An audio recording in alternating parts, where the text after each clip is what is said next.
Our next guest keeps his finger on the pulse of corporate executives, what they're thinking, why they think the way they think, and more importantly, what they're doing. Peter Solomon is the founder and chairman of the Peter J. Solomon Company. He's with us here this morning. Peter, it is always great to see you. At a time like this, though, I can't think of a better time to have you here because what we need to talk about is confidence. Confidence is something that you gauge every single day in your conversations with your clients, the CEOs of some of the biggest corporations in the country. How do they feel right now? Awful. Really? They feel that awful. bad? They feel that good. I'm amazed they feel that good. I mean, you know, the other day there's a poll that said 14% of Americans approve of Congress. I'm trying to figure out who the 14% are. None of your clients? None of my clients. It must be all the members of Congress. Okay, here's a question for you then. We hear lobby groups saying all the time, and politicians for that matter, much of the time opposition politicians saying, it is the dysfunction of the administration, it is the lack of action on the part of the president, it is the uncertainty created by a lack of regulatory rules being fully written that is preventing executives and companies from hiring, from making investments in capital equipment. Do you believe that's true? I believe it's not only the administration. I do believe that the lack of confidence in the government, the federal government, is a factor. I don't think it's the factor. I think credit is the factor, and I think demand, lack of demand, is the factors. But there's no question that this economy is being mismanaged by the Congress and the president. Okay, but and we will explore that point for just in a moment, Peter, but let's go back to the executives themselves. Credit is available to companies. Not to smaller companies. Not to smaller companies, but to big companies. So do the big companies have anybody to blame but themselves? If they can borrow money, spreads in the high yield market, in the investment grade market are still awfully tight. They can borrow money for so little, they just aren't investing it. Their balance sheets are awash with cash. That's all true, but it's the small companies that really create jobs in the economy. And there is a debate about whether there's demand. The banks will tell you there's no demand. The small companies will tell you there's a large demand and they don't have sufficient funds to get credit. That is one of the areas that Washington should be attacking, interestingly, and is not at all. How could it? What would it take, in your mind, what would it take for your clients to respond? What kind of stimulus, what kind of catalyst could actually make credit more available and spur these small and medium-sized companies to do the things the economy needs them to do? Well, the first thing is most of my clients are large companies, and they do have credit, and they do have cash. And their problem is not cash or credit. It's the smaller companies, and the smaller companies need help, and they could get it. They could get it from Washington. They could get programs with banks and Washington together to create more credit for smaller businesses. Nobody's paying much attention to that. That's true. Confidence in general would help. Confidence is ebbing, both on the consumer front, confidence is ebbing on the corporate front. It would help everybody if your clients, the CEOs of big companies, felt a bit more confident. What would it take for them to feel better about making investments? Demand. It's always demand. Where does it come from then? Well, it comes from a more ebullient economy. Right now it's coming from foreign. The weak dollar is helping my clients who export. Emerging markets is helping my clients who export. But it's the export industries where there's demand.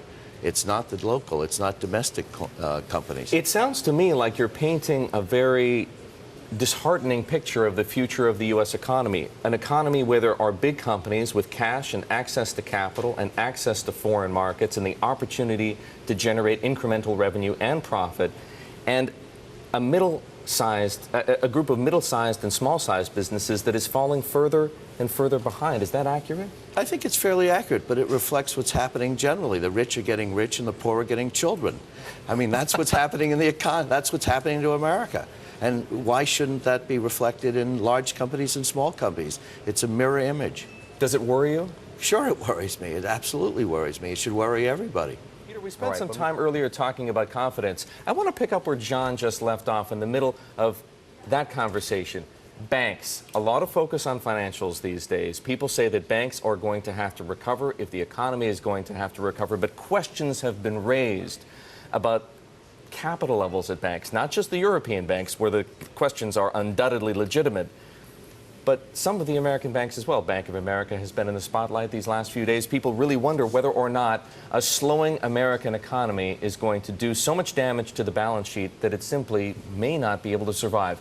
How do you feel about the solidity of American banks right now? Well, I don't want to talk about Bank of America specifically. I think you have to worry about the banking system. It's under a lot of attack. It is under a lot of regulatory attack. It needs to raise capital. It should have raised more capital when it was available. Should have raised more? Absolutely. They all should have raised more capital, every single bank. So why didn't they? Because I think they thought they could work out of these bad loans. They still have too many bad loans on their balance sheets. You see these write-offs occurring all the time, but they're still there. Somebody has to come in and lift those loans off their balance sheets still. Every single bank that's true of. The question is when, who, why? Well, they aren't easy questions to answer, are they? The question is sometime is the answer to when. Who's going to do it? It has to be done. It can't just be a workout situation, in other words. Well, it's the workout. We don't have enough time for the workout. The workout could be 7 to 10 years. Too much hangs in the balance. Too much hangs in. We talked about credit earlier. One of the reasons they say they're not extending credit is they don't have enough capacity to extend credit.